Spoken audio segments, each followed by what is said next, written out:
So fine, mains, you know, prelims we have 2 papers, objective papers. Coming to mains, your final results decided by your score in the mains, you know, all the GS papers, essay, optional, plus your interview score. Am I right? So coming to mains, you have 9 papers, total 9 papers are there. Is that true? 9 papers, you know. What are the 9 papers here? Yes, paper A, paper B, they are compulsory papers. They are actually compulsory papers. You see, Indian language and English. You can choose an Indian language, your mother tongue. It is of 300 marks. Then there is compulsory paper English. It's of 300 marks. So both these papers, please try to understand, they are compulsory papers. You have to attempt the papers. They are compulsory papers. They are not merit papers. Their marks are not added to your final score. Okay. But they are compulsory papers. One is paper A, Indian language. Paper B, which is English. Both are having, each of them having 300 marks. Okay. They are compulsory papers.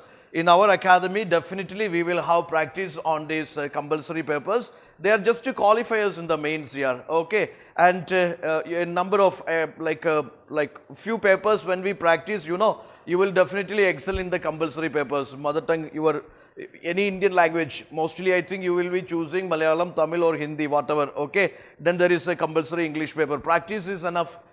Then see, the merit papers are there, which start with the essay. Paper 1 is essay. You know, philosophical essays are there, static essays are there. You should have a clear-cut idea how to approach the essay paper. Definitely, you have a series of sessions and a series of practice programs, you know, mock test series for your essay. Essay will be handled by Akhil sir. Also, he is one of the topper in the essay. Okay. So, you will have exclusive sessions by Akhil sir for getting your essay scoring well. Okay. Essay, the score in the essay, that matters a lot, especially your essay score, your ethics score, your optional scores matters a lot. So, coming to essay, obviously, you have the choices. You might have seen 2022 paper now.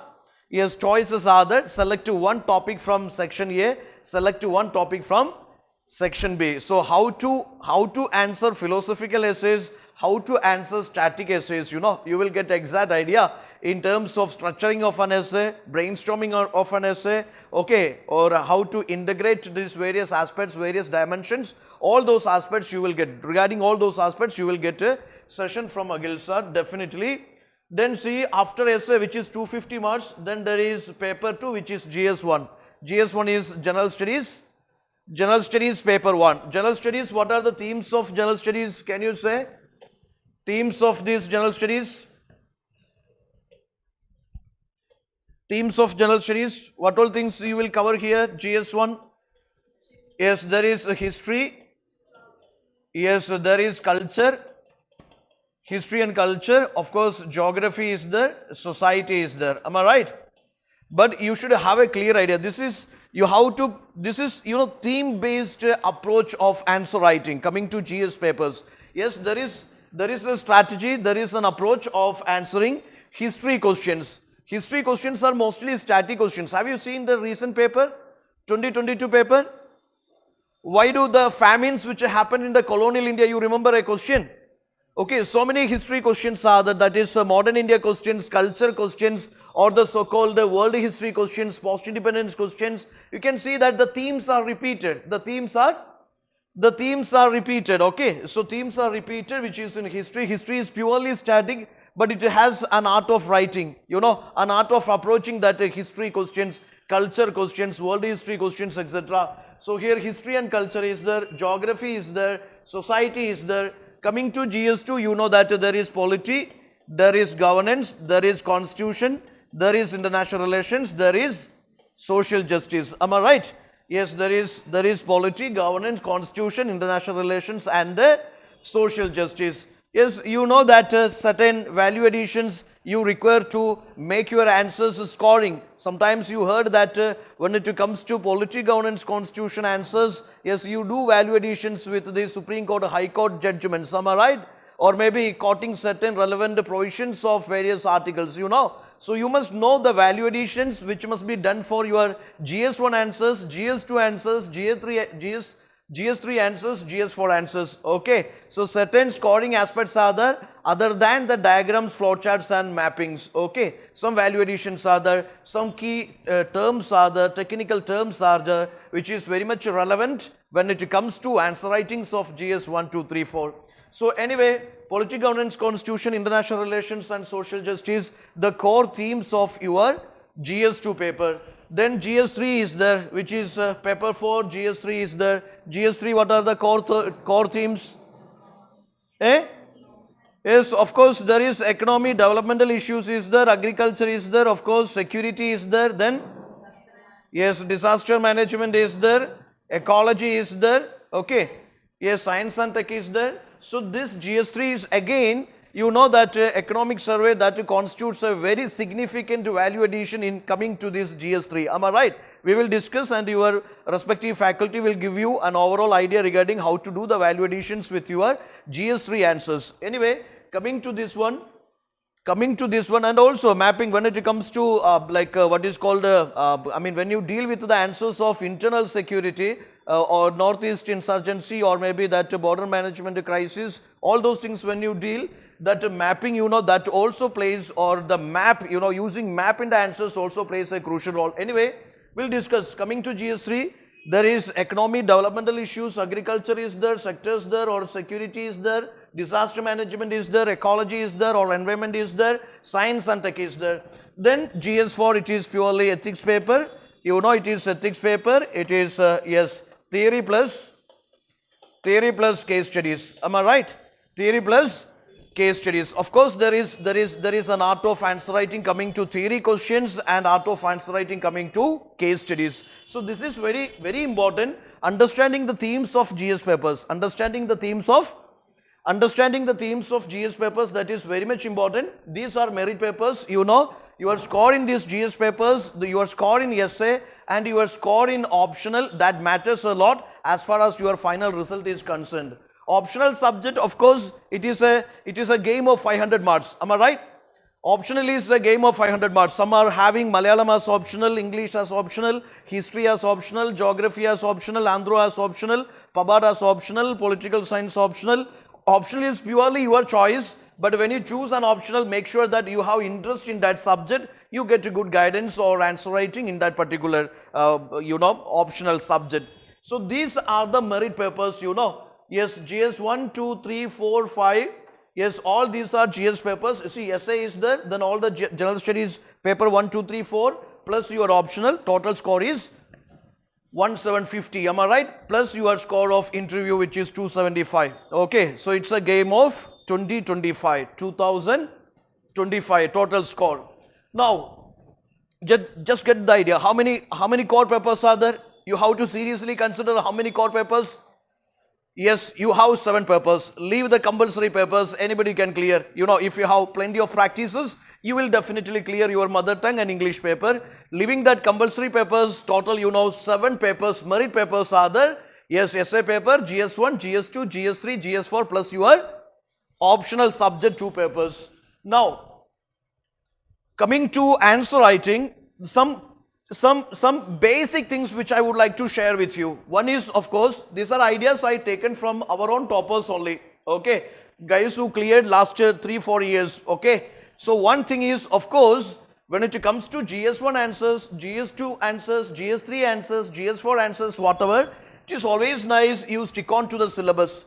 You stick on to the syllabus. Have you seen the papers, previous year's papers? Today I will give you the compilation of this 2013 to 2022 GS previous year's questions compilation. Paper 1, paper 2, paper 3, paper 4 compilations I will be giving you. You just to go through the previous year's questions. You know, having a good research of previous year's questions, that itself is value addition and that itself is your answer enrichment program here. Having a good understanding, good grip over the previous year's questions. When you look into the previous year's questions of GS1, GS2, GS3, GS4, you will get a crystal idea where to focus, what to do, what not to do.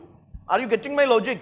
So today itself, after this session, after all the 3 stars sessions, I would say you must seriously go through the previous year's questions. All of you guys, okay? Whether you are appearing mains this year or next year, I am telling you, today's afternoon task is nothing but you have to go through GS 1, 2, 3, 4 questions. Okay, the questions means which is 2013 to 2022 GS1 questions are there.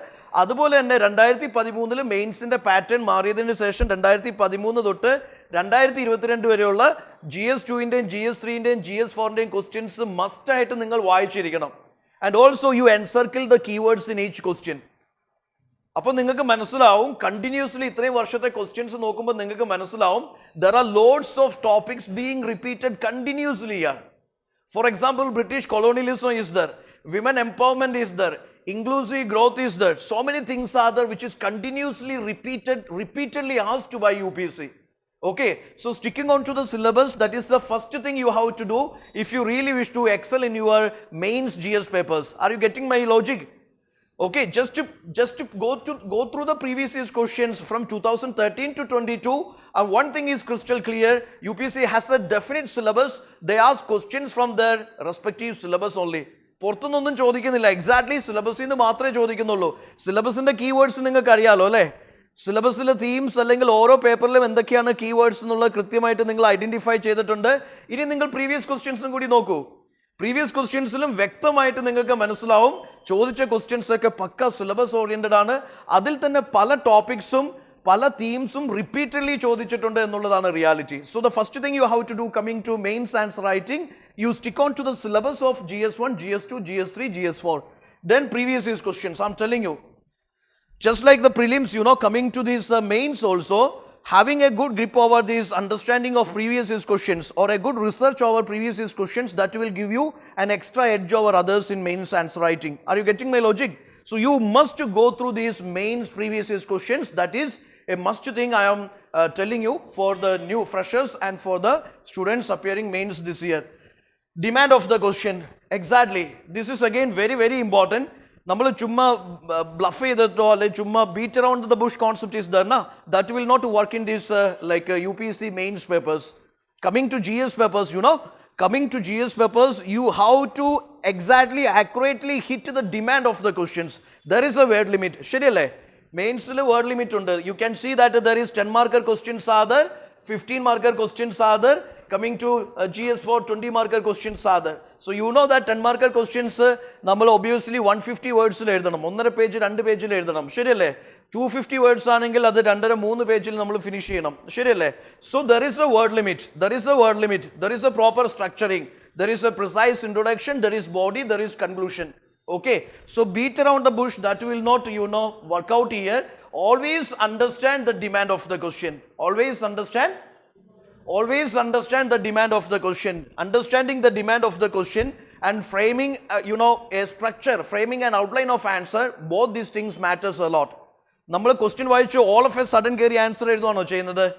Question വായിച്ച് അതിന്റെ demand മനസ്സിലാക്കിയതിന് ശേഷം മാത്രമേ നമ്മൾ answer എഴുതുന്നുള്ളൂ. For example, ഈ ക്വസ്റ്റ്യൻസിന്റെ ഒക്കെ എൻഡിൽ ഒരു directive attach ചെയ്തിട്ടുണ്ടാവും. What is that? For example, critically analyze. There is a term called critically analyze. Usually all the toppers say that when it is critically analyzed, you have to, yes, രണ്ട് സൈഡ്സും വളരെ detailed ആയിട്ട് നിങ്ങൾ analyse ചെയ്യണം എന്ന് അവർ പറയാറുണ്ട്. ശരിയല്ലേ? പക്ഷെ actually ഇത് സംഭവിക്കുന്നുണ്ടോ? നമ്മൾ ആൻസർ റൈറ്റിംഗിന്റെ വ്യഗ്രതയിൽ എന്താണ് സംഭവിക്കുന്നത്? ക്വസ്റ്റ്യൻ കിട്ടി ആർത്തി പൂണ്ട് നമ്മൾ എന്ത് ചെയ്യും? ആദ്യത്തെ പോർഷൻ ഗ്രാൻഡ് ആയിട്ട് അങ്ങ് എഴുതി പോകും. എഴുതി കഴിയുമ്പോഴാണ് മനസ്സിലാവുന്നത് 1.25 പേജ് കഴിഞ്ഞു എന്ന് മനസ്സിലാവുന്നത്. സെക്കൻഡ് പാർട്ട് അഡ്രസ് ചെയ്യുന്നുണ്ടോ? So this is actually, answer writing is not a rocket science. I'm telling you, yes, if you are able to address different parts and subparts of the questions, and if you are able to answer all the questions decently, you will definitely clear mains exam. But the problem is like നമ്മൾ ക്വസ്റ്റ്യൻസിന്റെ directives മനസ്സിലാക്കുന്നില്ല, ക്വസ്റ്റ്യൻസിന് different parts ഉണ്ടെങ്കിൽ അത് മനസ്സിലാക്കുന്നില്ല. നമ്മൾ ചിലപ്പോൾ എന്താ വെച്ചാൽ ആദ്യത്തെ പാർട്ട് മാത്രം എഴുതി വെക്കുന്നു, സെക്കൻഡ് പാർട്ട് നമ്മൾ കോംപ്രമൈസ് ചെയ്യുന്നു. ചിലപ്പോൾ സെക്കൻഡ് പാർട്ടും തേർഡ് പാർട്ടൊക്കെ ഉണ്ടാവും, പക്ഷെ അതൊന്നും നമ്മൾ അഡ്രസ്സ് ചെയ്യുന്നില്ല. അന്നേരം മാർക്ക് കിട്ടോ? നിങ്ങളുടെ ഒരു ആവറേജ് ആൻസർ ആണെങ്കിൽ അതിന് 4.5 മാർക്സ് കിട്ടണം, അല്ലെങ്കിൽ 4 മാർക്സ് ഔട്ട് ഓഫ് 10ൽ 4 മാർക്സ് കിട്ടണം. ഒരു ഡീസന്റ് ആൻസർ ആണെങ്കിൽ 4.5 to 5 or 5.5 കിട്ടുന്നു. Excellent answers it goes above 6. ശരിയല്ലേ?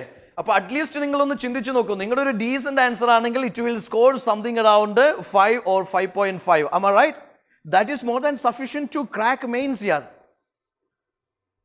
20 questions, if each paper carries 100 marks or 110 marks, definitely. And if you done justice to your mains also, Obviously, interview li chumma yes or no പറഞ്ഞുകൊണ്ടിരുന്നാ മതി. If your mains performed very well, you know, that 750 automatically you will cross. Okay. So coming to writing decent answers, one of the thing is understanding the demand of the questions along with the keywords used in the, see, women empowerment is given. Government interventions are given. Okay. ഇതൊന്നും address ചെയ്യാണ്ട് വെറുതെ ഒരു answer എഴുതി വെച്ച് കഴിഞ്ഞാൽ mark കിട്ടോ? Yes, structuring of answer matters. Structuring of the answers means every answer which you follow a structure. What is that structure called? Introduction, body, conclusion. You should have an introduction. Sometimes you see, for example, a question which is related to famine. In British colonial rule, you know, continuously famines happen, give reasons. That was something was the question. Am I right? When you answer the question, you know, it is not necessary I must define what is famine. But I can give sufficient data regarding that to various famines of colonial rule. Am I right? I will talk about few famines, you know, famines which happened in Bengal or in the Madras presidency, or the nature of the famines which happened during this colonial rule. Some statistics, some data, or some, you know, survey I will put in the intro itself. That is enough. 1 or 2 lines intro is enough here. Then come to the body part. They are asking for reasons. Give the different reasons. Economic reasons are there. Okay. Or maybe different administrative reasons are there. Or maybe what is called psychological reasons, different reasons are there. I should give geographical reasons are there, different reasons are there. I will give the reasons in a structured way. You got my point now? So just to try to adjust the demand of the questions. Then of course your answer should have a dynamic nature. We discussed recently, there was a question, a colonial India, what was that? Colonial rule, what all the lessons taught us, there was a question.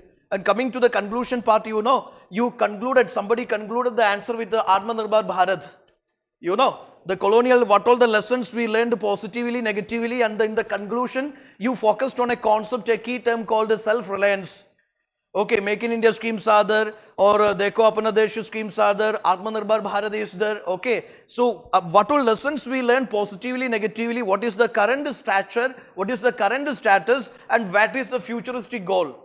So a dynamism you can bring into your answer with the current affairs or with this current examples, schemes, initiatives, etc. Okay, these are some basics of answer writing which you take care. Now coming to the first one. So few things, once again, stick to the syllabus of GS1, GS2, GS3, GS4. Have a good understanding of the previous year's questions. You circle that keywords used in each question. Understand the demand of the questions along with the keywords used in the question. Structuring of the answer. Learn the art of structuring the answer, and always learn the art of, you know, bringing dynamism to your answers. Coming to essay.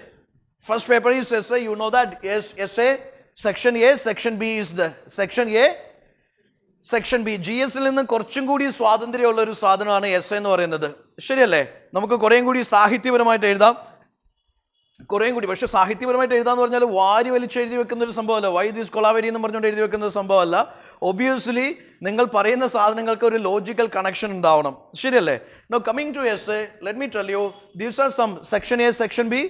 2 section ഉണ്ട്. ഓരോ സെക്ഷനിൽ നിന്നും you have to select 1 topic. Philosophical essays other, static essays other. GS-ലെ നമ്മുടെ knowledge അല്ലെങ്കിൽ GS 1, 2, 3, 4ന്റെ coverage സാമാന്യം നല്ല രീതിയിൽ എവിടെ നമ്മളെ ഹെൽപ്പ് ചെയ്യും? essay help you. Plus, you extra reading habit ondengil, obviously, you can write very good essays, very decent essays. Okay, essay is an art of practice here. You have to read it. You are reading newspapers, that is always nice. Okay, newspaper vaayikkunundo. I'm not supporting you to read compilations. I would say daily reading of newspapers. Newspapers itrayum veliyoru source, nothing. Ella toppersum, nammade toppersum, mattulla toppersum, everybody suggested that. Yes, don't follow the compilations, you read. Purposefully compilation adichu polikan vendittu UPSC oru karanavashalum oru compilation questions idilla. Sheriyalle? Compilation follow cheyavan viddi ennu parayunna oru avasthayilekku ettum. But the guys who follow the newspaper, definitely introduction ulla contentum, body ulla contentum, conclusion ulla contentum ningalku evidunnu kittunno? Newspapers ninnu kittunnu. So newspaper reading, I am telling you my dear friends, it's a must reading for you all serious UPSC aspirants. Daily, either in the morning or in the evening, I suggest you read newspaper, nothing else. Read newspaper. Even I am not suggesting Kurukshetra Yojana, even that is also a very resourceful solution here. Okay, but at least newspaper, any standard newspaper, Hindu is best. Okay, past, present, future, that is best. Okay, you read a Hindu newspaper, especially the editorials and the articles related to your syllabus. Okay, just underline, just highlight the keywords. Even if you don't have the time for making notes out of newspaper, at least you can do that highlighting of the key terms, keywords, the articles, judgments, or maybe the survey reports, or maybe whatever the keywords you know. This will be helpful in your essay writing. This will be helpful in your GS answer writing. Am I right? Take it as a value addition. So newspaper reading, I suggest you, all of you. So coming to essays, I told you 2 sections. Select one from each. ഇനി എസ്സേയിലേക്ക് വരുമ്പോൾ നിങ്ങൾ ശ്രദ്ധിക്കുക, language matters. Okay, മലയാളത്തിലാണ് നിങ്ങൾ എഴുതുന്നതെങ്കിൽ മലയാളത്തിൻ്റെ ഒരു സുഖം ഉണ്ടാവണം, വായിക്കുമ്പോൾ നമുക്കൊരു ഇമ്പം ഉണ്ടാവണം, ഒരു ഈണം ഉണ്ടാവണം. ഇംഗ്ലീഷിലാണെങ്കിലും അതിനൊരു ഈണവും താളവും ബോധവും ഒക്കെ ഉണ്ടാവണം. ശരിയല്ലേ? സോ ലാംഗ്വേജ് മാറ്റേഴ്സ് വളരെ കൂളായിട്ട് നിങ്ങൾ ആലോചിച്ച് നോക്കൂ. 1200 വേർഡ്സ് എന്ന് പറയുമ്പോൾ how many pages you will write?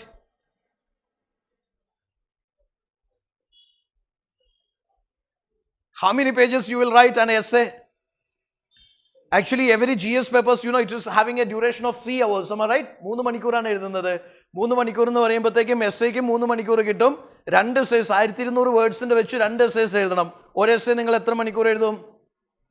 1.5 മണിക്കൂറിൻ്റെ ഒരു സമയമൊക്കെ UPSC തരുന്നുണ്ട്. മോളെ നന്നായിട്ട് എഴുതിക്കോളൂ എന്ന് പറഞ്ഞുകൊണ്ട് 1.5 മണിക്കൂർ തരുന്നുണ്ട്. 1200 വേർഡ്സ് എഴുതണം. ശ്രുതി, 1200 വേർഡ്സ് എത്ര പേജിൽ എഴുതും? Suppose you consider a single page 100 words. 12 page എഴുതും. ശരിയല്ലേ? ഈ 12 പേജ് എഴുതുക എന്നുള്ളത്, do you think it is an easy task? ഒന്നും ചെയ്യാണ്ട് ഒരു സുപ്രഭാതത്തിൽ ഓടിച്ചെന്നത് ആ എസ്സേ എഴുതുന്നു, ഞാൻ പൊളിക്കുന്നു എന്നും പറഞ്ഞുകൊണ്ട് എഴുതാൻ പറ്റുമോ? Never.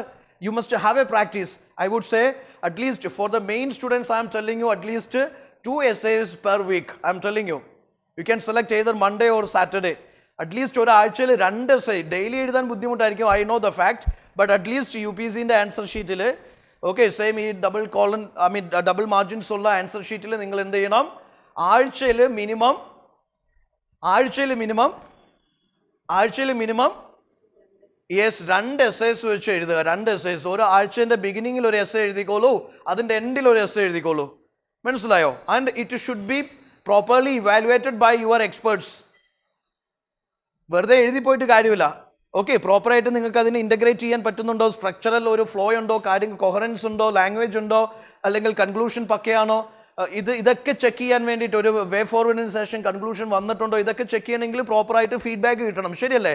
So I M telling U, 1200 words വെച്ചിട്ടുള്ള എസ്സേ ഒരാഴ്ചയിൽ 2 എസ്സേസ് വെച്ച് നിങ്ങൾ എഴുതിക്കോളൂ. മനസ്സിലായോ? Philosophical essays other, static essays other. Philosophical essays നിങ്ങൾക്ക് ഗ്രിപ്പില്ലെങ്കിൽ കയറി പിടിക്കരുത്, പക്ഷെ അതും പ്രാക്ടീസ് ചെയ്യണം. സ്റ്റാറ്റിക് എസ്സേസ് പിന്നെയും നിങ്ങൾക്ക് നന്നായിട്ട് പ്രസന്റ് ചെയ്യാൻ പറ്റും, because you have the content of GS1, GS2, GS3 and GS4 plus current affairs. നന്നായിട്ട് ചെയ്യാൻ പറ്റും. So essay I M telling you, language matters, coherence, that logical flow or the consistency of your കണ്ടന്റിൻ്റെ ഒരു flow ഉണ്ടല്ലോ, അതിനൊരു ഒഴുക്കുണ്ടാവണം. നമ്മളൊരു സാധനം എഴുതി വന്നു, അവിടെ ബ്രേക്ക് ചെയ്തു, അല്ലെങ്കിൽ അവിടെ സ്റ്റോപ്പ് ചെയ്തു, പിന്നെ ഒരു ബന്ധമില്ലാത്ത വേറൊരു സ്ഥാനത്തിലേക്ക് കയറുന്നു. അങ്ങനെ പോയി കഴിഞ്ഞാൽ ശരിയാവോ?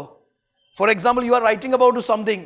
Okay, for example, this British colonialism it is having economical and social impact എന്ന് പറഞ്ഞ് കൺക്ലൂഡ് ചെയ്യുകയാണെങ്കിൽ അടുത്ത പോയിന്റിൽ നിങ്ങൾ എക്കണോമിക് ഇമ്പാക്റ്റിനെ കുറിച്ച് എഴുതൂ. അത് കഴിഞ്ഞ് എൻ്റെ ചെയ്യുമ്പോഴത്തേക്കും സോഷ്യൽ ഇമ്പാക്റ്റിനെ കുറിച്ച് എഴുതൂ. കണക്ട് ചെയ്ത് പോകാനായിട്ട് പറ്റണം നമുക്ക്. മനസ്സിലായോ? ഒരു പാരഗ്രാഫ് നിങ്ങൾ എൻഡ് ചെയ്യുകയാണ്, ദിസ് കൊളോണിയലിസം അല്ലെങ്കിൽ ഈ പർട്ടിക്കുലർ റൂൾ ഓഫ് കോൺവാലിസം, ഡൽഹൌസീസ് ഒക്കെ having economic and political implications in Indian society അല്ലെങ്കിൽ ഇന്ത്യൻ എക്കണോമി എന്ന് പറഞ്ഞ് എഴുതി നിർത്തുമ്പോൾ അടുത്ത പാരഗ്രാഫ് നിങ്ങൾക്ക് എന്ത് വെച്ച് തുടങ്ങാം? Economic implications of colonial rule. ശരിയല്ലേ? അത് എൻഡ് ചെയ്ത് നിൽക്കുമ്പോൾ നിങ്ങൾ ഓൾറെഡി പറഞ്ഞു വെച്ചേക്കുന്ന സോഷ്യൽ ഇംപ്ലിക്കേഷൻസ് ഉണ്ട്. നെക്സ്റ്റ് സോഷ്യൽ ഇംപ്ലിക്കേഷൻസ് ആയിരിക്കും. ഒരു ഫ്ലോ ഉണ്ടാവണം, ഒരു ഓർഡർ ഉണ്ടാവണം. Okay, so language coherence and the way you organise your essay, that matters. ഒരു എസ്സേ സ്കോർ ചെയ്യുന്ന ആസ്പെക്റ്റിനെ കുറിച്ച് ചിന്തിക്കുമ്പോൾ these elements are very crucial. Then stick on to the subject of the essay. എസ്സേയിൽ എപ്പോഴും സംഭവിക്കുന്ന ഒരു കോമൺ പ്രശ്നം എന്ന് വെച്ചാൽ 1200 വേർഡ്സിൽ എഴുതണം. അപ്പോൾ there is A topic, for example, forests are the best case studies for economic excellence. This is the topic. Usually what happens with aspirants, you know, ഒരു 4 പേജ് 5 പേജ് 6 പേജ് എഴുതി കഴിയുമ്പോഴത്തേക്കും there happens deviations. ഓക്കെ, പിന്നെ ഫോറസ്റ്റിനെ കുറിച്ച് മാത്രം എഴുതുന്നു, അല്ലെങ്കിൽ അവിടുത്തെ അരിക്കൊമ്പനെ കുറിച്ച് മാത്രം എഴുതുന്നു, അല്ലെങ്കിൽ അവിടുത്തെ ജനവാസ മേഖലയുടെ സെൻസിറ്റിവിറ്റിനെ കുറിച്ച് മാത്രം എഴുതുന്നു. There is no use of it.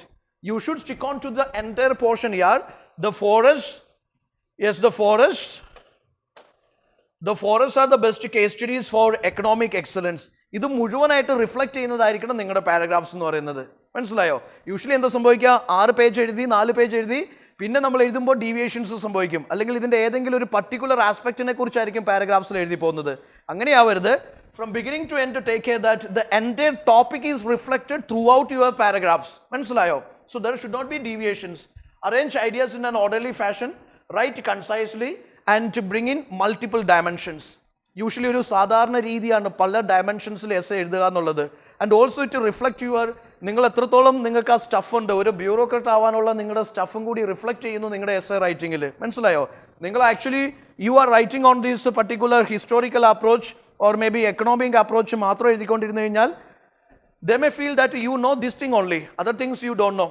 It is always nice you bring in minimum 8 to 10 dimensions into essay.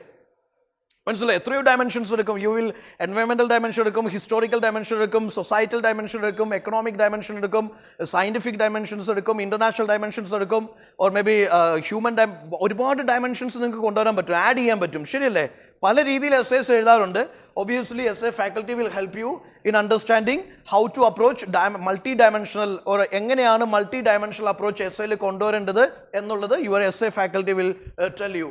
Now coming to one of our students, Sonia Kataria, she has taken a session previously. You remember Sonia Kataria? Last time she was 115th rank holder. This time it is 379 something. Okay, but she has given you some tips last time, and these are some tips taken from her what is called experience. Sonia Kataria എങ്ങനെയാണ് approach ചെയ്തത്? This is something which you followed by all the toppers here. Coming to essay writing, you see that usually understanding of the topic that matters a lot here. Understanding of the topic. When you select an essay, നിങ്ങൾ directly essayന്റെ topic select ചെയ്തിട്ട് എഴുതി തുടങ്ങുകയാണോ ചെയ്യുന്നത്? There is a process called brainstorming. Am I right? A process called brainstorming is that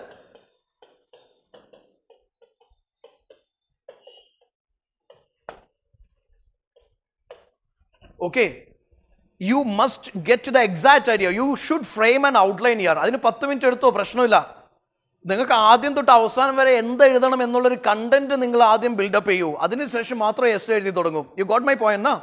Coming to essay writing, please take care that understanding the topic that matters a lot here.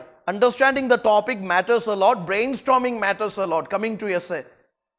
Okay, introduction എന്ത് കൊടുക്കണം, ബോഡിയിൽ എന്തെല്ലാം എഴുതണം, ഓരോ പാരഗ്രാഫ്സും എന്തെല്ലാം ചെയ്യണം, അല്ലെങ്കിൽ എങ്ങനെ കണക്ട് ചെയ്ത് പോകണം, കൺക്ലൂഷനിലേക്ക് എന്ത് വേ ഫോർവേഡ് എന്ത് കൊടുക്കണം, കൺക്ലൂഷൻ എന്ത് കൊടുക്കണം കൃത്യമായിട്ട്, അല്ലെങ്കിൽ എന്തെല്ലാം കോഡ്സ് കൊണ്ടുവരണം, എന്തെല്ലാം പേഴ്സണാലിറ്റീസ് കൊണ്ടുവരണം, എന്തെല്ലാം കറണ്ട് ഇവൻറ്റ്സ് കൊണ്ടുവരണം, ഏതെല്ലാം ആർട്ടിക്കിൾസ് കൊണ്ടുവരണം, ജഡ്ജ്മെൻറ്റ്സ് കൊണ്ടുവരണം, വ്യക്തമായിട്ടൊരു ഡയഗ്രാം ഉണ്ടായിരിക്കണം, വ്യക്തമായിട്ടൊരു മൈൻഡിൽ ഒരു ഐഡിയ ഉണ്ടായിരിക്കണം. അതിനുശേഷം മാത്രമേ എസ്സേ എഴുതി തുടങ്ങാവുള്ളൂ. ഇല്ലെങ്കിൽ എസ്സേയിൽ എന്താ സംഭവിക്കുക, ഒരു ആവേശത്തിൻ്റെ പുറത്ത് നമ്മൾ സ്റ്റാർട്ട് ചെയ്തു, ഫസ്റ്റ് ഇട്ടു, സെക്കൻഡ് ഇട്ട് പോയി, അവിടെ ചെന്ന് സ്റ്റോപ്പായി, വണ്ടി അനങ്ങത്തില്ല. 6 പേജ് കഴിഞ്ഞു, പിന്നെ എഴുതാൻ കണ്ടന്റ് ഇല്ല, പിന്നെ ചുമ്മാ ബീറ്റ് അറൗണ്ട് ദ ബുഷ് എന്ന് പറയുന്ന പോലെ, അല്ലെങ്കിൽ ചുമ്മാ വെറുതെ അയാളെ പറ്റിക്കാൻ വേണ്ടി, എക്സാമിനറെ പറ്റിക്കാൻ വേണ്ടി ചുമ്മാ ബ്ലഫിംഗ് ആയിരിക്കും. മനസ്സിലായോ? അത് വർക്കൗട്ട് ആവുമോ? നെവർ. അപ്പോൾ you please try to understand the topic. നിങ്ങൾ ടോപ്പിക്ക് കാണുന്ന ആവേശത്തിൽ എഴുതി ചാടി പുറപ്പെടാൻ നിൽക്കണ്ട. നിങ്ങൾക്ക് ഈ 1200 വേർഡ്സ് എഴുതാനുള്ള കണ്ടന്റ് ഉണ്ടോ എന്ന് ആദ്യം മനസ്സിലാക്കൂ. കണ്ടന്റ് ഉണ്ടെങ്കിൽ മാത്രം ആ ടോപ്പിക് അപ്രോച്ച് ചെയ്ത് അതിനെ അറ്റംപ്റ്റ് ചെയ്താൽ മതി. മനസ്സിലായോ? U have the choices here. ചില ചോയ്സസ് കാണുമ്പോൾ, ചില ഫിലോസഫിക്കൽ ടോപ്പിക്സ് ഒക്കെ കാണുമ്പോൾ, ഓ ഗാന്ധിജീനെ കണ്ടു, ഗാന്ധിജീനെ ഇട്ട് അലക്കാമെന്ന് വിചാരിക്കും. ശരിയല്ലേ? കുറച്ച് എഴുതി കഴിയുമ്പോഴത്തേക്കും മനസ്സിലാവും അവിടെ തീർന്നു എന്ന് മനസ്സിലാവും. So make sure that 1200 words എഴുതാനുള്ള കണ്ടന്റ് ഉണ്ടോ എന്ന് ആദ്യം നിങ്ങൾ മനസ്സിലാക്കണം. അതിന് ബ്രെയിൻ സ്റ്റോമിങ് ക്രൂഷ്യലാണ്. ഓക്കെ, അതിൻ്റെ പല ആംഗിൾസിൽ ചിന്തിക്കൂ. ആ ഒരു 10 മിനിറ്റ് നിങ്ങൾ ആ കണ്ടന്റ് മാത്രം, ഔട്ട്ലൈൻ മാത്രം ബിൽഡപ്പ് ചെയ്യാൻ ശ്രമിക്കൂ. അതിനുശേഷം എഴുതി തുടങ്ങും. സ്റ്റിൽ യു ഹാവ് എത്രയാണ്, 1.5 മണിക്കൂറിൽ 1:20 മിനിറ്റ്സ് ഉണ്ട്, 1 മണിക്കൂർ 20 മിനിറ്റ്സ് ഉണ്ട്. അനായാസം വളരെ കൂളായിട്ട് എഴുതാനുള്ള സമയമുണ്ട്. ഈ ആദ്യത്തെ 10 മിനിറ്റ് വളരെ ഭംഗിയായിട്ട് നിങ്ങൾ സ്ട്രക്ചർ ചെയ്ത് കഴിഞ്ഞാൽ ഒരു 1200 വേർഡ്സിൻ്റെ എസ്സേ വളരെ കൂളായിട്ട് നിങ്ങൾക്ക് എഴുതാൻ പറ്റും. So understanding of the topic, flow of the essay, arrange your ideas before hand. Same thing, what she said is, same thing what the toppers experienced so far. Analytical. This is very important. Please note down. This element is very important. Argument driven, not example driven. When you say something, you must see examples, that is to substantiate your arguments. Your essay should not be example driven essay, it should be argument driven essay. In order to substantiate, to justify your arguments, you can list a plenty of examples. Okay, so this concept is very important coming to your essay. Essays are argument driven, not examples driven. Then examples are supposed to substantiate your arguments, your valid viewpoints. Okay, then you must have a structure. You must have a structure. Coming to essay, you should have a structure. Introduction. ചിലപ്പോൾ നമ്മൾ suggest ചെയ്യുന്നത് വളരെ എന്താ പറയുക, ഈ പറഞ്ഞ ചില great പേഴ്സണാലിറ്റീൻ്റെ റിയൽ ലൈഫ് എക്സാമ്പിൾസ് ആയിരിക്കും. എനിക്ക് ഓർമ്മയുണ്ട്, ഞാൻ പണ്ട് answer correct when it was ഹരിറാമിൻ്റെ ഒക്കെ ബാച്ചിൽ I remember that Syrian refugee crisis, that migration refugee crisis, there was an incident, you remember? ആ സമയത്ത് ഒരു ന്യൂസ് ഉണ്ടായിരുന്നു, ലൈക്ക് എന്താ പറയുക, ഒരു കുട്ടി അച്ഛനും കുട്ടിയും കൂടി ലൈക്ക് കടൽ കടന്ന് പോകുമ്പോൾ കടൽ തീരത്ത് മരിച്ചു കിടക്കുന്ന ഒരു സീൻ നിങ്ങൾ ഓർക്കുന്നുണ്ടോ? ന്യൂസ് പേപ്പറിൽ വന്ന് ഭയങ്കര വൈറലായ, ഭയങ്കര ഇമോഷണൽ, വൈകാരികമായിട്ടുള്ളൊരു നിമിഷമായിരുന്നു. Okay, so actually when he started the essay was something related to refugee crisis related topic. When he started the essay, what he done is like the same current affair, particular event ആണ് പുള്ളി ആദ്യം ഇൻട്രൊഡക്ഷനിൽ കൊടുത്തത്. അതിൻ്റെ ഗുണം എന്താണെന്ന് വെച്ച് കഴിഞ്ഞാൽ ആ വായിക്കാൻ പോകുന്ന എക്സാമിനർക്ക് ആ ഫുൾ വൈബ് കിട്ടുന്നു, അല്ലെങ്കിൽ ആ എക്സാമിൻ്റെ കംപ്ലീറ്റ് ഭയങ്കര ജീവനുള്ളൊരു എസ്സേ ആണ്, അത് ആ ഫസ്റ്റ് 2 ലൈനിൽ അയാൾക്ക് മനസ്സിലാവുന്നു എന്നുള്ളതാണ്. അപ്പോൾ തീർച്ചയായിട്ടും എക്സാമിനറെ നിങ്ങൾ എന്താണോ എഴുതാൻ ഉദ്ദേശിക്കുന്നത് അതിനെക്കുറിച്ച് കൃത്യമായിട്ടൊരു ഐഡിയ ഇൻട്രൊഡക്ഷനിൽ തന്നെ കൊടുക്കുക എന്നുള്ളത് ക്രൂഷ്യലാണ്. അതിന് നിങ്ങൾക്ക് ഷോർട്ട് സ്റ്റോറീസ് ഉപയോഗിക്കാം, റിയൽ ലൈഫ് എക്സാമ്പിൾസ് ഉപയോഗിക്കാം, കോട്ട് ഉപയോഗിക്കാം, അതിലൊന്നും യാതൊരു തെറ്റുമില്ല. പക്ഷെ ചുമ്മാ അനാവശ്യമായിട്ട് വലിച്ചു വാരി കോട്ടിട്ട് കഴിഞ്ഞാൽ അത് വൃത്തികേടാവും. മനസ്സിലായോ? കോട്ടിടുക എന്ന് വെച്ചാൽ ആ കോണ്ടസ്റ്റിന് യോജിക്കുന്നുണ്ടെങ്കിൽ യോജിക്കുന്ന കോട്ടിടുക, അല്ലെങ്കിൽ ഒരു റിയൽ ലൈഫ് ഒരു പേഴ്സൺ സ്റ്റോറിയോ ഒരു എക്സാമ്പിളോ കൊടുക്കുന്നുണ്ടെങ്കിൽ കോണ്ടസ്റ്റിന് യോജിക്കുന്നതായിരിക്കണം. അല്ലെങ്കിൽ നിങ്ങളൊരു ഫിക്ഷണൽ സ്റ്റോറി പറയുന്നുണ്ടെങ്കിലും നോൺ ഫിക്ഷണൽ സാധനം പറയുന്നുണ്ടെങ്കിലും that should match with the contest. That is very important. Okay, coming to introduction. Then body explaining the topic. Okay, you put the analysis. Analysis എന്ന് പറയുമ്പോഴും ഞാൻ പറഞ്ഞു അതിനൊരു പ്രോപ്പർ ഓർഡർ ഉണ്ടായിരിക്കണം. Multi dimensional അപ്രോച്ചാണ്, അതിനൊരു പ്രോപ്പർ ആയിട്ടുള്ളൊരു ഓർഡർ ഉണ്ടായിരിക്കണം. Then see coming to conclusion. Conclusion എന്ന് പറയുമ്പോൾ എസ്സേൻ്റെ കൺക്ലൂഷൻ എപ്പോഴും ശ്രദ്ധിക്കുക, ഓൾ ഓഫ് എ സഡൻ ഓടിച്ചെന്നിട്ട് ഒറ്റയടിക്ക് ബ്രേക്ക് ഇട്ട് നിൽക്കരുത്. അതെങ്ങനെയായിരിക്കണം? ഫ്യൂച്ചറിസ്റ്റിക് ആയിരിക്കണം, സൊല്യൂഷൻ ഓറിയന്റഡ് ആയിരിക്കണം, ഒരു വേ ഫോർവേഡ് കൊടുത്ത് അതിൻ്റെ നെക്സ്റ്റ് ഘട്ടമാണ് കൺക്ലൂഷൻ എന്ന് പറയുന്നത്. യു ഗോട്ട് മൈ പോയിന്റ് നാ? Okay, so you take care, there is penultimate, there is a way forward. Way forward കഴിഞ്ഞിട്ടേ കൺക്ലൂഷൻ വരുന്നുള്ളൂ. So way forward you can give solutions or may be what ever the എന്താ പറയുക അതുമായി ബന്ധപ്പെട്ട ചാലഞ്ചസുമായി ബന്ധപ്പെട്ട വേ forward ഉണ്ടാവും, അത് കൊടുക്കുക. Then finally conclusion. Conclusion is high note, poem, quote or visionary approach. അന്നേരം ആ കൺക്ലൂഷൻ എന്ന് പറയും, ആ സാധനം വന്നു കഴിയുമ്പോഴത്തേക്ക് എസ്സേക്ക് ഒരു പൂർണ്ണത വരും. മനസ്സിലായോ? കുറേയൊക്കെ സാഹിത്യം കൂടി നിറഞ്ഞതാണ് എന്തെന്ന് പറയുന്നത്, എസ്സേ എന്ന് പറയുന്നത്. Okay, so please follow the structure and most important element is always brain storming. These are few tips I borrowed or I took from one of our toppers, Sonia Kataria only. This will definitely help you. Okay, so all these performers, all the toppers, you know, they followed the same pattern. Okay, but you have that freedom. You can, നിങ്ങൾക്ക് നിങ്ങളുടേതായിട്ടുള്ള രീതിയിൽ എസ്സേനെ എഴുതാം. പക്ഷേ ഇതൊരു common pattern ആണ്. ഈ pattern നിങ്ങൾ പഠിച്ചു വെച്ച് കഴിഞ്ഞാൽ essay will be, you know, a cake walk for you. You got my point, na? All of you? Fine, good.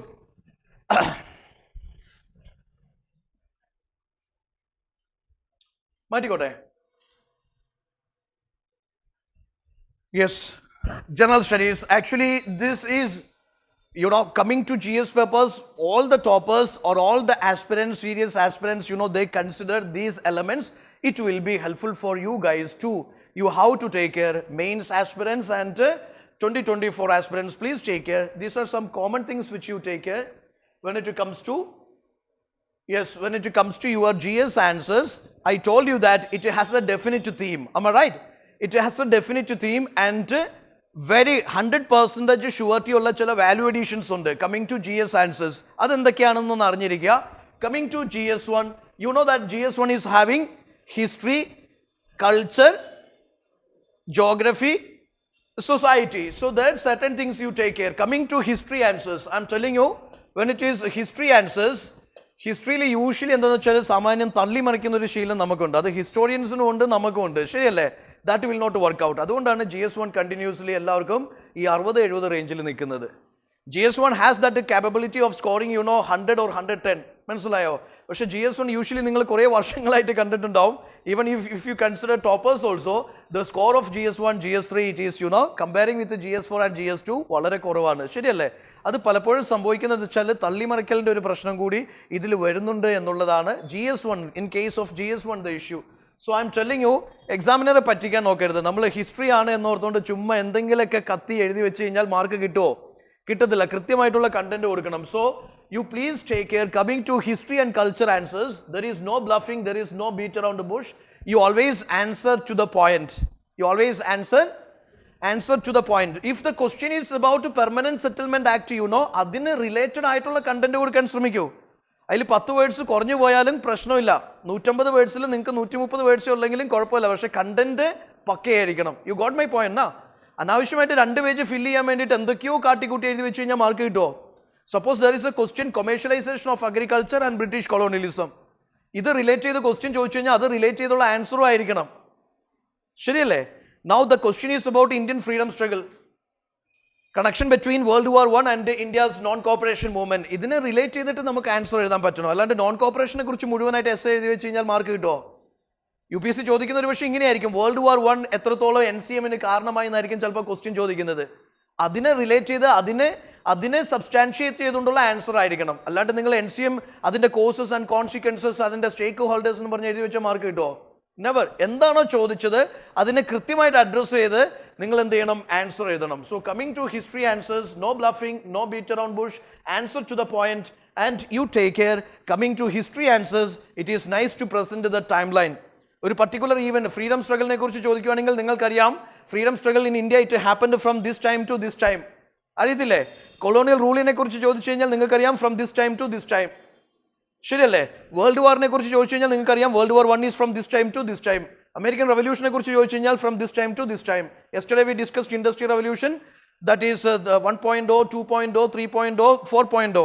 അതിൻ്റെ ഒരു പർട്ടിക്കുലർ ടൈം ലൈൻ നിങ്ങൾ അറിഞ്ഞിരിക്കണം. ബേസിക് ആയിട്ട് അറ്റ്ലീസ്റ്റ് ഏത് സെഞ്ചുറീസിൽ സംഭവിച്ചു എന്ന് അറിഞ്ഞിരിക്കണം. ശരിയല്ലേ? അപ്പോൾ coming to history answers, I M telling you, you can present the time line. Your answer has to be analytical. അവിടെയും പ്രത്യേകം ശ്രദ്ധിക്കുക. ഹിസ്റ്ററിയിൽ പല കുട്ടികളും തെറ്റിദ്ധരിക്കുന്നത് കുറേ ഫാക്ച്വൽ ഇൻഫർമേഷൻസ് കൂട്ടിയിട്ട് കഴിഞ്ഞാൽ ആൻസർ ആയി എന്ന് ചിന്തിക്കുന്നുണ്ട്. That is not a history answers. History answer has to be analytical. മനസ്സിലായോ? എന്ന് വെച്ച് കഴിഞ്ഞാൽ നിങ്ങൾ വൈ ഫാക്ടറിൽ ഫോക്കസ് ചെയ്യൂ. ഓക്കെ, വൈ ഫാക്ടറിൽ ഫോക്കസ് ചെയ്യും. നിങ്ങൾ ഈ പറയുന്ന സോ കോൾഡ് വാട്ട് എന്നുള്ള എലമെന്റ് എന്ന് പറയുമ്പോൾ അത് പക്ക ഫാക്ച്വൽ ആണെങ്കിൽ അതുകൊണ്ട് കാര്യമില്ലാണ്ടായി പോകും. മനസ്സിലായോ? നിങ്ങളുടെ അനാലിസിസ് അല്ലെങ്കിൽ അനാലിറ്റിക്കൽ സ്കില്ലാണ് പേപ്പർ 1, 2, 3, 4 ടെസ്റ്റ് ചെയ്യപ്പെടുന്നത്. ഒരു കാര്യത്തെക്കുറിച്ച് നിങ്ങൾക്ക് നിങ്ങളുടെ വീക്ഷണം എന്താണ്, ഒരു കാര്യത്തെക്കുറിച്ച് നിങ്ങൾ എങ്ങനെ അതിനെ നിരീക്ഷിക്കുന്നു, നിങ്ങൾ എങ്ങനെ അതിൻ്റെ ഒരു സ്റ്റാൻഡിലേക്ക് എത്തുന്നു എന്നുള്ള കാര്യങ്ങളാണ് ഇവിടെ ചെക്ക് ചെയ്യുന്നത്. അല്ലാണ്ട് നിങ്ങൾ പഠിച്ചു വെച്ച കുറേ ഫാക്റ്റ് എഴുതി വെച്ച് കഴിഞ്ഞാൽ മാർക്ക് കിട്ടുമെന്ന് വിചാരിച്ചാൽ തെറ്റിദ്ധാരണയാണ്. ഫാക്റ്റ് വേണം. ഇൻ കേസ് ആ ക്വസ്റ്റ്യൻ ഡിമാൻഡ് ചെയ്യുന്നുണ്ടെങ്കിൽ നിങ്ങളുടെ ആർഗ്യുമെൻറ്റ്സിനെ, നിങ്ങളുടെ വ്യൂ പോയിന്റ്സിനെ സബ്സ്റ്റാൻഷിയേറ്റ് ചെയ്യാൻ വേണ്ടിയുള്ള ഫാക്ട്സ് കൊടുക്കുക. അല്ലാണ്ട് ഈ ഒരു ആൻസർ ആദ്യം തൊട്ട് എൻഡ് വരെ കംപ്ലീറ്റ് ഫാക്റ്റ് നിറച്ച ആൻസർ ആവരുത്. Okay, it has to be pure analytical, it has to be precise. വലിച്ചു വാരി എഴുതരുത്. ചോദിച്ചതിന് മാത്രം ആൻസർ എഴുതിയാൽ മതി. You got my point. അതിന് ചോദിച്ചതിന് മാത്രം എഴുതാൻ ശ്രമിക്കുക in accordance with the demand of the question. അപ്പോൾ ക്വസ്റ്റ്യൻ മനസ്സിലാക്കി ക്വസ്റ്റ്യൻ ചോദിച്ചതിന് മാത്രം ആൻസർ കൊടുക്കുന്ന രീതിയിലായിരിക്കണം GS1 എസ്പെഷ്യലി ഹിസ്റ്ററി ആൻഡ് കൾച്ചറിൽ നിങ്ങൾ answer. For example, there was A previous culture question. What was that? 2022 a culture question was there. What was that? Something regarding medieval India. It was architecture. You remember any of you?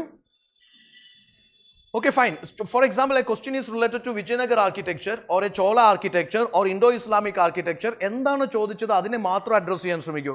Chola architecture ചോദിക്കുമ്പോൾ നമ്മൾ ഒരുപാട് സാധനങ്ങൾ connect ചെയ്ത് എഴുതേണ്ട ആവശ്യമില്ല. ഉണ്ടോ? ഇല്ല. Now, coming to society, geography and society, you know that these flowcharts, diagrams, maps, അത് റെലവൻ്റ് ആണെങ്കിൽ ക്വസ്റ്റ്യൻ്റെ ഡിമാൻഡിനെ അഡ്രസ്സ് ചെയ്യാനെന്നും പറഞ്ഞുകൊണ്ട് എഴുതി വെക്കരുത്. ആ ഒരു പർട്ടിക്കുലർ ക്വസ്റ്റ്യനിൽ നിങ്ങൾ എഴുതാൻ പോകുന്ന ആൻസറിൽ ഫ്ലോ ചാർട്ട്സും ഡയഗ്രാംസും മാപ്സ് ഒക്കെ റെലവൻ്റ് ആണെങ്കിൽ മാത്രം കൊടുക്കാൻ ശ്രമിക്കുക. ഓക്കെ, വെറുതെ മാപ്പ് ഇട്ടു ഓർത്തുകൊണ്ട് ആറ് മാർക്ക് കിട്ടുമോ? ആ ഒരു കോൺടെസ്റ്റിനെ ഷൂട്ട് ചെയ്യുന്നുണ്ട്, റെലവൻസ് ഉണ്ട് എങ്കിൽ മാത്രം കൊടുക്കുക. അല്ലാണ്ട് ജോഗ്രഫീൻ്റെ എല്ലാ ആൻസേഴ്സും വന്ന് അവിടെ ഡയഗ്രാംസും ഫ്ലോ ചാർട്ട്സും മാപ്സും ഇട്ട് കഴിഞ്ഞാൽ മാർക്ക് കിട്ടുമെന്ന് ചിന്തിക്കരുത്. Okay, now coming to GS2, you know that governance is there, constitution is there, polity is there, social justice is there. വളരെ ടിപ്പിക്കൽ ആയിട്ട് ഫോളോ ചെയ്യുന്ന ചില എലമെന്റ്സ് ഉണ്ട്, വാല്യൂ അഡീഷൻസ് ഉണ്ട്. Obviously there is supreme court, high court verdicts. when you discuss some very controversial issues or very hot topics or something which is very sensational, when you discuss on various topics, obviously it is always nice to, value addition ആണ് ഞാൻ പറയുന്നത്. It is always nice to bring in certain, like Supreme Court judgments or High Court judgments, verdicts on that particular issue. Okay, issue ഒന്നും Supreme Court judgment വേറൊന്നായിട്ടും കാര്യമുണ്ടോ? കുറേ Supreme Court judgments നിങ്ങൾ ലിസ്റ്റാക്കി പഠിച്ചു വെച്ചു, എന്നിട്ട് എല്ലായിടത്തോട്ട് അലക്കുവാണ്, മാർക്ക് കിട്ടുമോ? നെവർ. ആ കോണ്ടസ്റ്റ് മനസ്സിലാക്കി അത് ഷൂട്ട് ചെയ്യുന്നുണ്ടെങ്കിൽ അതിൽ മാത്രം കൊടുക്കാനായിട്ട് ശ്രമിക്കുക. But it is value addition. Take care. Yes, having a good grip over these recent important Supreme Court, High Court judgments, verdicts, over various controversial issues or issues, definitely that will, ആ കോണ്ടസ്റ്റിന് അത് shoot ചെയ്യുന്നുണ്ടെങ്കിൽ അങ്ങനത്തെ Supreme Court judgments, High Court judgments, verdicts നിങ്ങൾക്ക് കൊടുക്കാം. Value addition ആണ്, mark കിട്ടും. Obviously, provisions from relevant act. I'm telling you, when you deal with the paper like this GS2, polity governance, constitution related questions are there, social justice related questions are there. It is also nice, a contestant is shoot in you can add the provisions relevant or provisions related to the acts. Okay, our particular issue related ആയിട്ടുള്ള ഞാനിത് വളരെ detail ആയിട്ട് പോകുന്നില്ല, because coming sessions respective faculty will give you detailed analysis on that. Okay, but take care. Provisions relevant from various acts, when you deal questions related to constitution, constitutional amendments, or maybe polity, governance, or social justice related topics, yes, this is a value addition for you. You can quote the articles. Article 19, 24, 25, 26, whatever, related to topics only. Okay, topics with ഒരു ബന്ധമില്ലാണ്ട് കുറേ articles enlist ചെയ്ത് കഴിഞ്ഞാൽ mark കിട്ടത്തില്ല, അതും ശ്രദ്ധിക്കുക. Now see, new policies and schemes when it comes to health, education, poverty, women empowerment, NGOs, SHGs. SHGs is a common topic for UPSC, continuously asked for years. Am I right? So you see, when it comes to the social justice, it is always nice to bring in new policies and schemes related to that particular issue or that particular topic. Okay. Then see, national global survey reports, findings, etc. IR-lu ഉപകാരപ്പെടും, social justice-lu ഉപകാരപ്പെടും. Okay, these are some common value additions which comes to your GS2 paper. Then recent developments, international relationships map if needed. When you go for international disputes, international treaties, or when you deal the bilateral relations, map you can use recent developments in the international ties, you can use, or international relations in the recent endengilen submit or report or surveys or findings or commissions, so that you can use that all helpful in your IR answer writing. Am I right? Yes, coming to GS3, economic development, of course, inclusive growth, you can see continuously UPSC asks questions from this topic, this team. You remember, in GS3, inclusive growth, other hot topic, continuously they ask questions.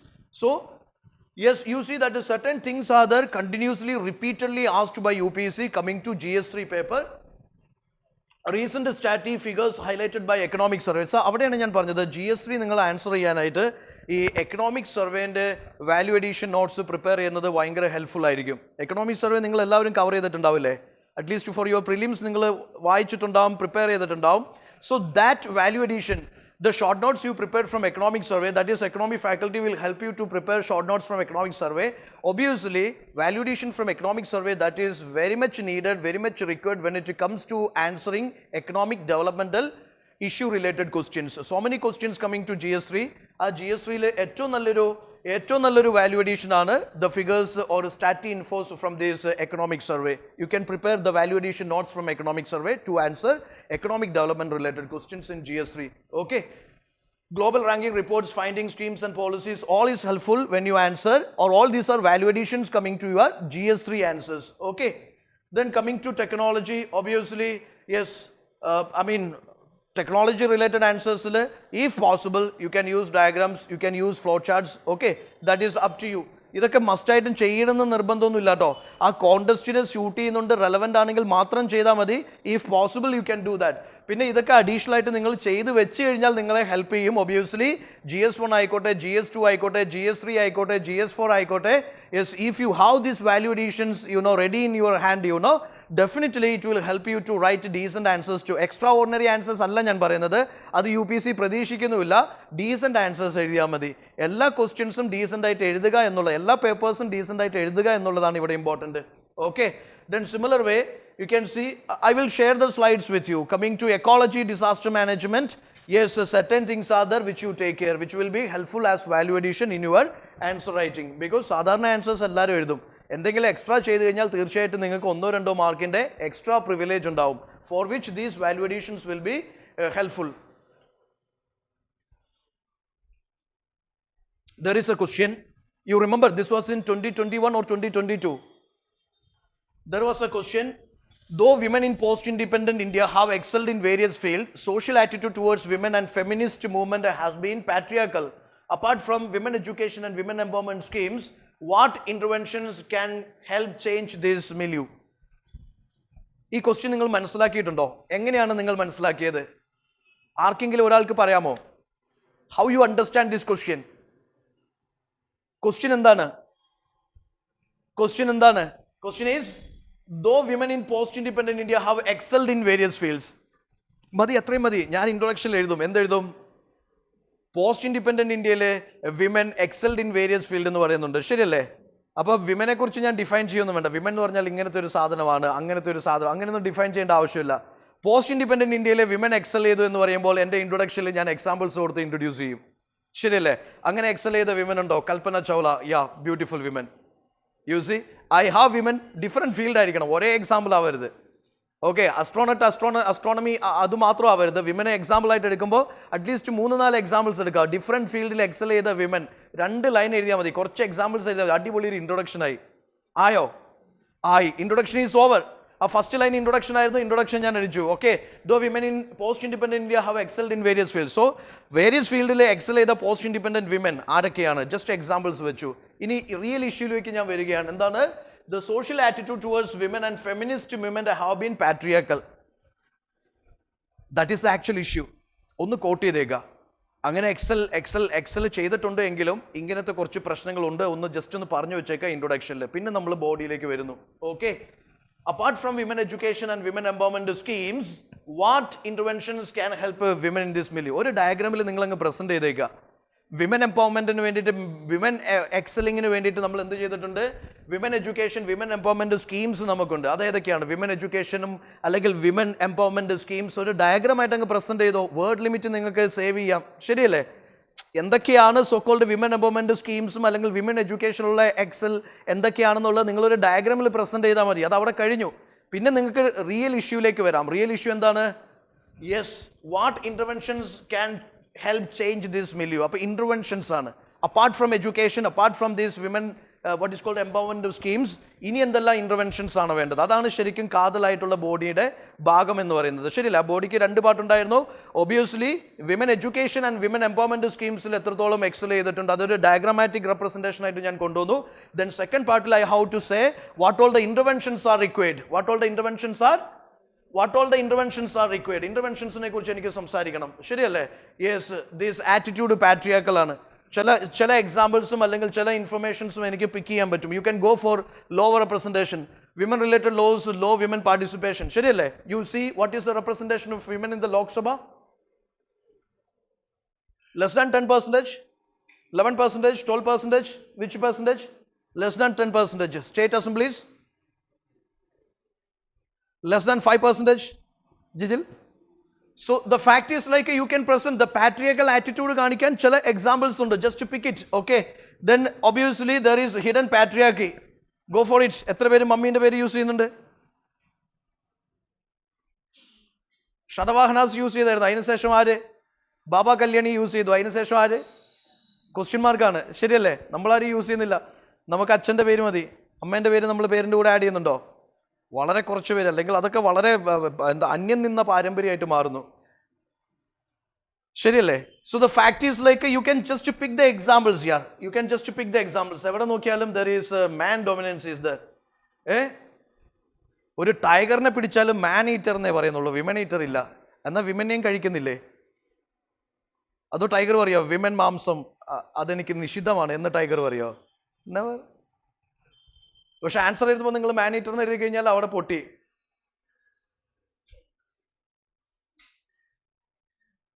പക്ഷെ സ്ഥിരമായിട്ട് news പേപ്പറിൽ മാൻ eater ആണ് വരുന്നതും. അതൊരു പാട്രിയാർക്കിന്റെ പ്രശ്നമാണ്. Okay, now coming to this, yes, again go for this economic dependence.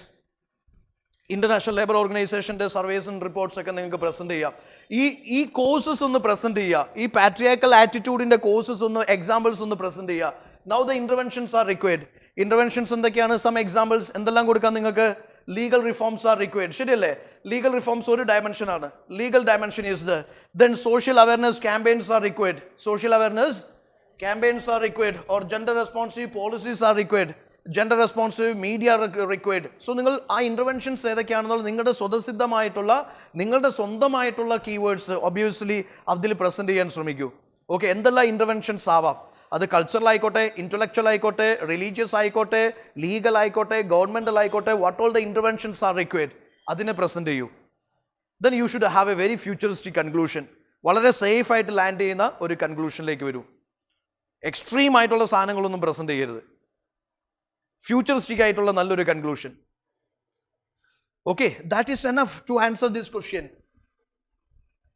Yes, coming to questions. നിങ്ങൾ കണ്ടിട്ടുണ്ടാവും ക്വസ്റ്റ്യനിൽ ഫ്രഷേഴ്സ് വേദനിക്കേണ്ട കേട്ടോ, ഫ്രഷേഴ്സ് പേടിക്കേണ്ട. കാരണം നിങ്ങൾ കണ്ടിന്യൂസ് കുറേ ആൻസേഴ്സ് എഴുതി കഴിയുമ്പോൾ നിങ്ങൾ ഇതിൽ മാസ്റ്റർ മൈൻഡ് ആയിക്കോളും. Okay, now the coming to the fact, എല്ലാ ക്വസ്റ്റ്യൻ്റെ എൻഡിൽ ഇങ്ങനത്തെ ചില ഡയറക്റ്റീവ്സ് ഇട്ടേക്കുന്നത് കാണാൻ പറ്റും. ഒന്നെങ്കിൽ അതിൻ്റെ തുടക്കത്തിലോ എൻഡിലോ ഡയറക്റ്റീവ്സ് ഉണ്ടാവും. ശരിയല്ലേ? There is like explain, elucidate, discuss, analyse, critically analyse or substantiate, comment, ഇങ്ങനെയുള്ള ചില ഡയറക്റ്റീവ്സ് ഉണ്ട്. അപ്പോൾ ഒരു ക്വസ്റ്റ്യൻ എന്താണെന്ന് വെച്ചാൽ ഈ ഡയറക്റ്റീവ്സിന് എന്തെങ്കിലും റോൾ ഉണ്ടോ എന്നുള്ളതാണ് ഒരു ക്വസ്റ്റ്യൻ. ശരിയല്ലേ? ഇൻഫാക്റ്റ് അതിന് റോൾ ഉണ്ടോ ആൻസർ റൈറ്റിങ്ങിൽ? ബേസിക് ആയിട്ട് അതിൻ്റെ ഒരു ഐഡിയ നിങ്ങൾ അറിഞ്ഞിരിക്കണം. ഡിസ്കസ് എന്ന് പറഞ്ഞാൽ എന്താണ്, കമൻ്റ് എന്ന് പറഞ്ഞാൽ എന്താണ്, അനലൈസ് എന്ന് പറഞ്ഞാൽ എന്താണ്, ക്രിട്ടിക്കലി അനലൈസ് എന്ന് പറഞ്ഞാൽ എന്താണ്.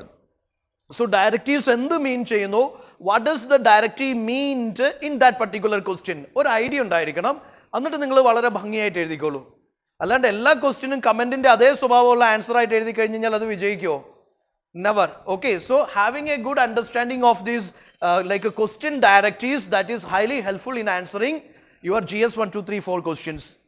ശരിയല്ലേ? അധികം നിങ്ങൾ കണ്ടിട്ടുണ്ടാവുക കമൻറ്റ് ഡിസ്കസ് ആയിരിക്കും. പക്ഷെ അനലൈസും ക്രിട്ടിക്കൽ അനലൈസ് ഒക്കെ വന്നു കഴിഞ്ഞാൽ നിങ്ങൾ അറിഞ്ഞിരിക്കണം. എക്സാമിൻ വന്നു കഴിഞ്ഞാൽ അറിഞ്ഞിരിക്കണം.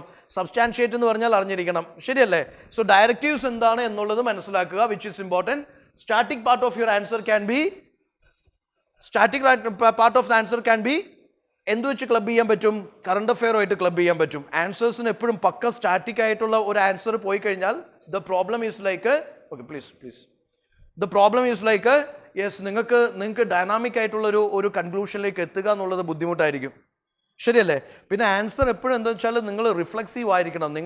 You should give A message that you are capable of taking care of administration of a district, അല്ലെങ്കിൽ taking care of administration of a particular department. അതിനെക്കുറിച്ച് വ്യക്തമായ ബോധ്യമുണ്ട്, അല്ലെങ്കിൽ എന്ത് സംഭവിക്കുന്നു എന്നതിനെക്കുറിച്ച് ധാരണയുണ്ട് എന്ന് നിങ്ങൾക്ക് പ്രസൻറ്റ് ചെയ്യാൻ പറ്റണം. ശരിയല്ലേ? So obviously answer can have A relevant, connection with relevant current affairs. At least ഞാൻ ഈ പറഞ്ഞ പോലെ ഗവൺമെൻറ് സ്കീംസ് ആയിരിക്കും, അല്ലെങ്കിൽ കോൺസ്റ്റിറ്റ്യൂഷണൽ അമെൻഡ്മെൻറ്റ്സ് ആയിരിക്കും, സുപ്രീം കോടതി വേർഡിക്ട്സ് ആയിരിക്കും. ശരിയല്ലേ? സർട്ടൻ സർവേ റിപ്പോർട്ട്സ് ആയിരിക്കും, അല്ലെങ്കിൽ സർട്ടൻ കമ്മിറ്റീസ് ഓർ കമ്മീഷൻസ് ആയിരിക്കും recently appointed with regard to that particular issue. ശരിയല്ലേ? അപ്പോൾ ആൻസേഴ്സിന് എപ്പോഴും ഒരു ഡൈനാമിക് ആയിട്ടുള്ള സ്വഭാവം ഉണ്ടായിരിക്കണം. You got my point? ആൻസേഴ്സിന് എപ്പോഴും ഡൈനാമിക് ആയിട്ടുള്ള ഒരു വൈബ്രൻ്റ്, ഒരു ഡൈനാമിക് ആയിട്ടുള്ള ഒരു സോക്കോൾഡ് ഒരു എന്താ പറയുക, രൂപവും ഭാവവും ഷേപ്പൊക്കെ ഉണ്ടാവണം. അതുകൊണ്ടാണ് ഈ kind of value additions will be helpful എന്ന് പറഞ്ഞത്. സുപ്രീം കോടതി വേർഡിക്ട്സും, അല്ലെങ്കിൽ ഗവൺമെൻറ് പോളിസീസും ഇനീഷ്യേറ്റീവ്സും, അല്ലെങ്കിൽ സർട്ടൻ കമ്മിറ്റീസ് കമ്മീഷൻസിൻ്റെ റിപ്പോർട്ട്സും സർവേസും, അല്ലെങ്കിൽ statistical informations or may be data from the economic survey, ഇങ്ങനെയുള്ള സാധനങ്ങളൊക്കെ നിങ്ങളുടെ ആൻസേഴ്സിനെ കുറേയും കൂടി ഡൈനാമിക് ആക്കും എന്നുള്ളതാണ് പ്രത്യേകത. U got my point? Then stick to the word limit. That is also very important. 150 വേർഡ്സിൻ്റെ answer ആണെങ്കിൽ 250 വേർഡ്സ് എഴുതി കഴിഞ്ഞാൽ മാർക്ക് കിട്ടുമോ? 250 വേർഡ്സിന് 350 എഴുതി വെച്ചിട്ട് നിങ്ങൾക്ക് 20 ആൻസേഴ്സ് എഴുതാൻ പറ്റുമോ? So always stick to the word limit. Okay, 10 words കൂടിയോ കുറഞ്ഞോ പോയാൽ പ്രശ്നമില്ല. പക്ഷേ 150ന് 250 എഴുതി വെക്കരുത്. അങ്ങനെ വന്നാൽ 20 ആൻസേഴ്സ് നിങ്ങൾക്ക് ആൻസർ ചെയ്യാൻ പറ്റാണ്ടായി പോകും. Okay, stick to the word limit. Address each of the subparts. Your answer will always have subparts. നമ്മൾ നേരത്തെ ഈ പറഞ്ഞ വിമൻ ഇഷ്യൂ, ഇപ്പം നമ്മളൊരു ക്വസ്റ്റ്യൻ ആൻസർ ചെയ്തില്ലേ, അതിന് പാർട്ടും സബ്പാർട്സും ഉണ്ടാവും. അത് പ്രോപ്പറായിട്ട് നിങ്ങൾ അഡ്രസ്സ് ചെയ്തിരിക്കണം. U got my point? Different parts ഉണ്ടാവും, അത് പ്രോപ്പറായിട്ട് അഡ്രസ്സ് ചെയ്തിരിക്കുക. അല്ലാണ്ട് ഒരു പാർട്ട് മാത്രം എടുത്തിട്ട് മുഴുവൻ എഴുതി വെച്ച് കഴിഞ്ഞാൽ മാർക്ക് കിട്ടണമെന്ന് ഷടിച്ചാൽ കിട്ടത്തില്ല. That also you please take care. Examples to substantiate your answers. ഞാൻ ഈ പറഞ്ഞ വാല്യുവേഷൻസ് ഒക്കെ you can use as examples. Okay, so examples to substantiate your answer, your arguments. Especially ഈ ഒരു ടോപ്പിക് നിങ്ങൾ ശ്രദ്ധിച്ചിട്ടുണ്ടാവും. GS 3ൻ്റെ ക്വസ്റ്റ്യൻസ് കണ്ടിട്ടില്ലേ? നോർത്ത് ഈസ്റ്റ് ഇൻസർജൻസി, അല്ലെങ്കിൽ ഇൻലാൻഡ് നാവിഗേഷൻ, റിവർ ലിങ്കേജ്, ഇങ്ങനെയുള്ള ക്വസ്റ്റ്യൻസ് ഒക്കെ വരുമ്പോൾ തീർച്ചയായിട്ടും നിങ്ങൾക്ക് യൂസ് ചെയ്യാൻ പറ്റുന്ന ഒരു നല്ല സംഭവമാണ് മാപ്പ് എന്നുള്ളൊരു സംഭവം. മാപ്പ് നിങ്ങൾക്ക് എക്സ്ട്രാ 1 മാർക്കോ 2 മാർക്കോ 2 മാർക്ക് ഇല്ലെങ്കിൽ at least half Marco 1 Marco extra നല്ല രീതിയിൽ പ്രസൻറ്റ് ചെയ്ത് കഴിഞ്ഞാൽ, ഓക്കെ, കുമ്പളങ്ങ പോലെയൊക്കെ മാപ്പ് വരച്ചു കഴിഞ്ഞാൽ അതൊരു തരം നമ്മളെ രാജ്യത്ത് തന്നെ അവമാനിക്കുന്നതിന് തുല്യമായിരിക്കും. സോ ആദ്യമായിട്ട് മാപ്പ് വരച്ച് ശീലിക്കുക എന്നുള്ളത് ഇമ്പോർട്ടൻ്റ് ആണ്. മനസ്സിലായോ? ബേസിക് ആയിട്ടൊരു ഐഡിയ ഉണ്ടായിരിക്കണം. ബേസിക് ആയിട്ടുണ്ടായിരിക്കണം. തലയും വാലും ഇല്ലാത്ത ഇന്ത്യൻ മാപ്പ് വരച്ചു വെക്കരുത്. So you should have an idea. പ്രോപ്പറായിട്ട് മാപ്പ് ഇൻസേർട്ട് ചെയ്യുന്നത് especially dealing with the questions of international relations, internal security or this what is called എന്താണ് ഈ പറഞ്ഞ so called topics, sub topics, ഈ ക്വസ്റ്റ്യൻസ് ഒക്കെ and geography topics, ഈ questions ഒക്കെ answer ചെയ്യുമ്പോൾ മാപ്പ് ഇൻസേർട്ട് ചെയ്യുന്നത് തീർച്ചയായിട്ടും അത് റെലവൻ്റ് ആണെങ്കിൽ that will be value addition for you. Committee reports and suggestions, when you deal the developmental issues, economic issues, when you deal these health or maybe women empowerment, okay, poverty related issues, when you deal urban issues, when you deal all those things, it is nice. Anganathe answers like a committee reports and suggestions konduvarunathu, that would be always helpful. Now, critically analyze anengil, I am again telling you that when it is critically analyzed, try to present both sides, in a balanced manner. മനസ്സിലായോ? അതിൻ്റെ ഒരു പ്രോസും കോൺസും ഉണ്ടാവും, പോസിറ്റീവ്സും നെഗറ്റീവ്സും ഉണ്ടാവും. രണ്ട് സൈഡും ഈക്വലായിട്ട് balance ചെയ്യാനായിട്ട് ശ്രമിക്കുക. അല്ലാണ്ട് ഒരു സൈഡ് ഭയങ്കരമായിട്ട് വെയിറ്റേജ് കൊടുക്കുകയും ഒരു സൈഡ് 3-4 വേർഡ്സിൽ എഴുതുകയും ചെയ്യുന്ന അവസ്ഥയാവരുത്. ഈക്വൽ വെയിറ്റേജ് കൊടുക്കാനായിട്ട് ശ്രദ്ധിക്കുക. So these things are helpful when it comes to writing a decent answer. നമ്മൾ GS 1, 2, 3, 4 സ്പ്ലിറ്റ് ചെയ്ത് പറഞ്ഞു. ആൻഡ് ഇത് കോമൺ ആയിട്ടുള്ളൊരു മെസ്സേജ് ആണ്. This will be helpful if you take care of these aspects in the answer writing. Your answer will be a decent answer. Your answer will be a decent answer. Please take care. Always try to bringing some value additions, current affair value additions to your answers. Okay, relevant value additions. Stick to the word limit. Address all the parts and subparts of the questions. Give examples to substantiate your arguments. Justify your arguments. Use value additions, flowcharts, diagrams, maps and reports and surveys and judgments and all those things, articles, provisions of articles relevant to the question, relevant to the content. അത് എപ്പോഴും ഞാൻ പറയും, വെറുതെ വാരി വലിച്ച് എഴുതരുത്. ഞാൻ list ഉണ്ടാക്കിയിട്ടുണ്ട്, ഫുള്ളായിട്ട് കയറട്ടെ എന്ന് പറഞ്ഞാൽ എല്ലാ ആൻസേഴ്സിലേക്കും വീതിച്ചു കൊടുക്കുന്ന പരിപാടി ആവരുത്. കൃത്യമായിട്ട് ആ റെലവൻറ്റ് ആണെങ്കിൽ മാത്രം ആ സാധനം കൊടുത്താൽ മതി. മനസ്സിലായോ? Then see, yes, critically analyze, critically examine, അല്ലെങ്കിൽ critically comment പോലുള്ള സംഭവങ്ങൾ വരുമ്പോൾ ടേക്ക് കെയർ ദാറ്റ് അതിൻ്റെ രണ്ട് സൈഡും ബാലൻസ്ഡ് ആയിട്ട് പ്രസൻറ്റ് ചെയ്യാനായിട്ട്, അതിൻ്റെ രണ്ട് സൈഡ് ഈക്വൽ ആയിട്ട് പ്രസൻറ്റ് ചെയ്യാനായിട്ട് ശ്രമിക്കുക. ഓക്കെ, അതിൻ്റെ ഒരു പോസിറ്റീവ് ആംഗിൾ ഉണ്ടാവും, അതിൻ്റെ ഒരു നെഗറ്റീവ് ആംഗിൾ ഉണ്ടാവും. ഓക്കെ, അല്ലെങ്കിൽ അതിൻ്റെ രണ്ട് വശങ്ങളും പ്രോപ്പറായിട്ട് കൃത്യമായിട്ട് നിങ്ങൾ അഡ്രസ്സ് ചെയ്യാനായിട്ട് ശ്രമിക്കുക. ഓക്കെ, ഒരു വശം മാത്രം ബയാസ്ഡ് ആവരുത്. Now there is a question, you remember this question? ഇതെനിക്ക് തോന്നുന്നു 2022 ക്വസ്റ്റ്യൻ ആയിരുന്നു. The question is, why was there a sudden spurt in famines in colonial India since mid-18th century? Give reasons. എൻഡിൽ പറഞ്ഞിരിക്കുന്ന give reasons എന്നാണ് പറഞ്ഞിരിക്കുന്നത്. എന്താ പറഞ്ഞിരിക്കുന്നത്? Give reasons എന്നാണ് പറഞ്ഞിരിക്കുന്നത്. So here you just see famine exactly നിങ്ങൾ ഡിഫൈൻ ചെയ്യണമെന്നൊന്നും ആവശ്യമില്ല. Just to talk about the famines which happened in the colonial rule. Bengal famine is there, Madras famine is there. 1-2 examples pick ചെയ്യുക. You see that there is 1769 70s famine is there. Then 80s famine is there. 1-2 examples pick ചെയ്യുക. ശരിയല്ലേ? And those famines, it happened because of geographical reasons are there. Okay, I mean natural, the so-called natural reasons are there and the so-called man-made reasons are there. Am I right? So present some examples, come to the body, give the reasons. Directly അവിടെ പറഞ്ഞിരിക്കുന്നത് reasons പറയാനാണ് പറഞ്ഞിരിക്കുന്നത്. ശരിയല്ലേ? അപ്പോൾ നിങ്ങൾ കൂടുതലായിട്ട് explain ചെയ്യേണ്ട ആവശ്യമൊന്നുമില്ല. ഡയറക്റ്റ്ലി നിങ്ങൾക്ക് റീസൺസ് ബോഡിയിൽ അഡ്രസ്സ് ചെയ്യാം. എന്തെല്ലാമാണ് reasons? Natural reasons are there, man made reasons are there.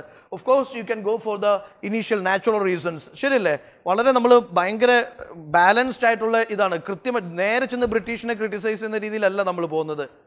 നമ്മളൊരു ഫ്യൂച്ചർ അംബാസിഡർ ആണെങ്കിൽ ഇങ്ങനെ ഡയറക്റ്റ് ക്രിട്ടിസൈസ് ചെയ്യുന്ന ഒരുത്തനാണെങ്കിൽ എക്സാമിനർക്ക് അപ്പോഴേ മനസ്സിലാവും ഇവനെ അംബാസിഡറായിട്ട് വിടാൻ കൊള്ളില്ലെന്ന് മനസ്സിലാവും.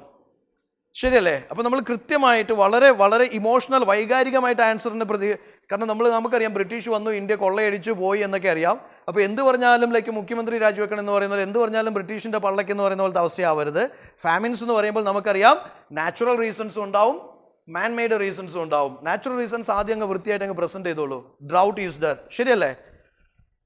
Drought is there. കുറച്ച് അങ്ങനെയുള്ള നാച്ചുറൽ റീസൺസ് ഏതെല്ലാം നിങ്ങൾക്ക് കിട്ടുന്നുണ്ടോ അത് പ്രസൻറ്റ് ചെയ്തോളൂ. ദെൻ ഒബ്വിയസ്ലി കൊളോണിയൽ റൂളാണ് അവിടുത്തെ മെയിൻ സാധനം. കൊളോണിയൽ റൂളിൽ ഇതെന്തുകൊണ്ട് സംഭവിച്ചു എന്ന് പറയുമ്പോൾ colonial policies are largely responsible.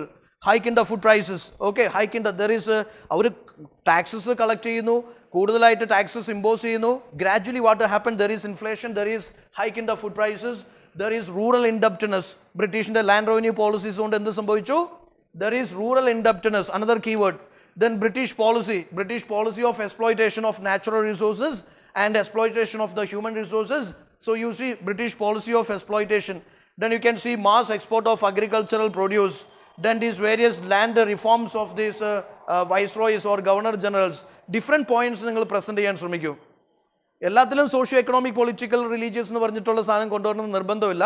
പക്ഷേ മൾട്ടി ഡയമെൻഷണൽ ആയിരിക്കണം. മനസ്സിലായോ? ഡിഫറെൻറ്റ് ആംഗിൾസ് പ്രസൻറ്റ് ചെയ്യാൻ ശ്രമിക്കൂ. You can, if it is a 10 marker question, 6 to 8 key points you can use here. 6 to 8 key points you can use here. Give a one-liner explanation to each keyword here. If examples are there, give examples. Enough. You will definitely get a 5.5 at least for that question, for that answer. Bring different dimensions. Give short explanations with examples. Okay. So obviously, and have a very balanced conclusion. A safe landing conclusion. Fine, good.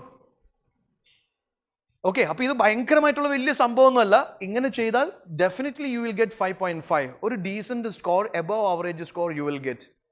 U got my point നാ? ഇവിടെ നമ്മൾ എന്തെങ്കിലും വേറെ extra ordinary സംഭവങ്ങൾ ചെയ്തിട്ടുണ്ടോ? ഇല്ല. ഉള്ള സാധനത്തിനെ കൃത്യമായിട്ട് നമ്മളൊന്ന് പഠിച്ച് കൃത്യമായിട്ടൊന്ന് പ്രസൻറ്റ് ചെയ്തു. നമുക്ക് കീവേഡ്സ് അറ്റ്ലീസ്റ്റ് ഒരു 6 or 8 കീ പോയിന്റ്സ് ഉണ്ട്. അതിന് എക്സ്പ്ലനേഷൻസ് കൊടുത്തിട്ടുണ്ട്. മതി. Your answer is scoring. Coming to GS4. GS4, you know that? Yes, GS4 എന്ന് പറയുന്നത് തീർച്ചയായിട്ടും I am telling you that GS4 obviously നിങ്ങളെ ടോപ്പർ ആക്കാൻ തീരുമാനിക്കുന്നതിൽ വളരെ പ്രധാനപ്പെട്ട ഒരു പങ്ക് വഹിക്കുന്ന പേപ്പേഴ്സിൽ ഒന്ന് ഓപ്ഷണൽ ആണെങ്കിൽ മറ്റൊന്ന് essay ആണെങ്കിൽ ഇനിയൊന്ന് എന്തായിരിക്കും? GS4 ആയിരിക്കും. GS4 നന്നായിട്ട് പെർഫോം ചെയ്യാൻ പറ്റുന്ന ഒരു പേപ്പറാണ്. പ്രൊവൈഡഡ് തിയറിയും കേസ് സ്റ്റഡീസും നന്നായിട്ട് നിങ്ങൾ പ്രിപ്പയർ ചെയ്തിട്ടുണ്ടെങ്കിൽ you can score very well with your ethics paper. Okay, അതും പ്യുവർലി നിങ്ങൾക്ക് സ്വന്തമായിട്ട് കോൺട്രിബ്യൂട്ട് ചെയ്യാൻ പറ്റുന്ന ഒരു പേപ്പറാണ്. ശരിയല്ലേ?